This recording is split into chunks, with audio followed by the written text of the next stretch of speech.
Welcome to Life Lessons. No boundary, no burden. Welcome to the deep dive. Okay, today we're kicking off with this really wild story. Imagine this. A husband and wife get into an argument about who should close the front door, Right. and they just stop talking.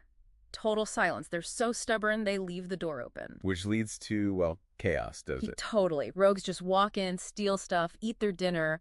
One even kisses the wife. And the husband still doesn't budge. Not until they threaten his mustache. Only then does he finally give in. It's absurd. It really is. But, as bizarre as it sounds, the sources use this story perfectly. It sets up this fundamental question we all grapple with. Who is responsible? Yeah, and maybe more pointedly, who's responsible for how you feel, how you are right now? Exactly. And that's our mission for this deep dive, isn't it? To sort of unpack what responsibility really means. Moving beyond just, pointing fingers, finding its actual power. Because as sources point out, most of us get pretty good at passing the buck. We blame our genes, our parents, maybe our boss, the government. Right, the blame game. The sources call it misery science, which is quite a term. It is. And it suggests this approach basically traps us. It makes us slaves to our circumstances, letting external things dictate our internal experience. So how do these sources want us to think about responsibility differently? It sounds like it's not about carrying a heavy weight or feeling guilty all the time. Not at all. That's the key insight, really. Responsibility isn't some burden. It's simply defined as your ability to respond. Responsibility. Ah, okay. Ability to respond. Yeah. And if you consciously decide, okay, I am responsible, you immediately gain that ability. If you decide, nope, not me, not my problem, you lose it. So it's like a switch you control. Pretty much. The sources frame it as a fundamental reality, almost like breathing. The constant exchange between us and the trees. Our physical existence is a response. We're always responding. Okay, that makes sense. But then there's the quality of the response, right? Like, are we choosing consciously or just reacting? The sources brought up anger. Big time. Anger is a classic example of a compulsive reaction. It's described as an unintelligent, self-defeating. And it literally harms you. Yeah, the claim is it actually poisons your system. You can see it in a blood test, apparently. And think about it. When has anger ever truly improved a situation long-term? Good point. It usually complicates things. Exactly.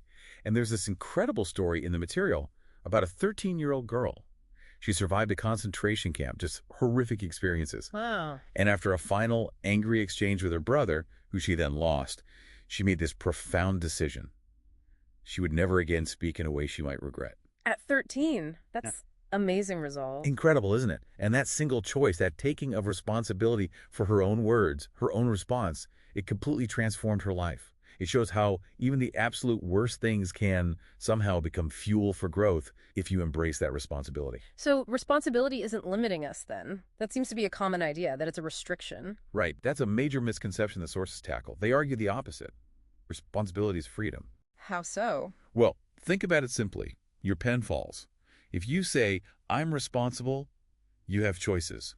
Pick it up. Ask someone. Leave it. Freedom. If you say, I'm not responsible, what choice do you have? None.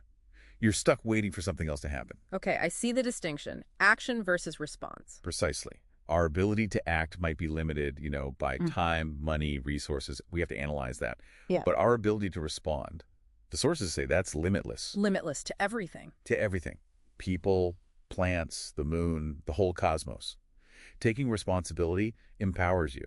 You decide whether to act, how to act, or even not to act. It puts you in control. So it's more about willingness than, say, capability. Like if you see someone hurt. Exactly that. Your capability to help might vary, right? Yeah. But your willingness to respond, that's the core of responsibility. Maybe you help directly, maybe you call 911, maybe you just offer comfort. The response comes from willingness. This idea of limitless response. Yeah. How does that connect to something else mentioned? No boundary, no burden. Ah, yes. That's where it gets really expansive. The idea is when you embrace limitless responsibility, these boundaries we build, nationality, religion, race, ideology, all that stuff. The things that divide us. Exactly. Those boundaries start to dissolve. And it's those boundaries, the sources argue, that create the burdens, the fear, the hatred. So drop the boundaries, drop the burden. That's the idea. It leads to this profound sense of inner freedom. You connect with what the sources call the immensity that you are, something much bigger than your usual identity. And does this relate to love? Directly. Love, in this context, isn't just an emotion for one person. It's seen as that fundamental willingness to respond freely, openly. It's an inner quality you cultivate by taking down those walls inside yourself. That's a very different way of looking at it. Okay, so for someone listening wanting to actually, do something with this, are there practical steps, a sadhana, as the sources put it? Yes, definitely. It starts very simply. Pay attention to basic life processes, like when you eat, really taste the food, be fully present with it. When you breathe, be aware of the air, the exchange. Grounding yourself in the fundamental. Right. It connects you back to the universe in a way. Mm. And then there's a silent affirmation suggested. Throughout your day, just remind yourself, my responsibility is limitless. If I am willing, I can respond to everything. Just repeating that internally. Yeah. The sources suggest that even 1 minute, just 60 seconds, of sustained conscious awareness of this can bring about significant change. Okay. So wrapping this up, this deep dive really reframes responsibility, doesn't it? It's not this heavy, guilt-ridden thing. Not at all. It's responsibility. It's freedom. It's the power to shape your inner world no matter what's happening outside. Becoming, as they say, a willing piece of life. A willing piece of life. I like that. I remember that core idea. No boundary, no burden. Right. Which leaves us with a final thought for you, the listener.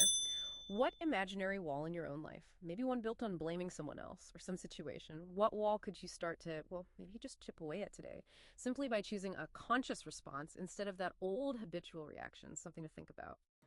If you enjoyed this video, don't forget to like, share, and subscribe to Life Lessons for more inspiring content.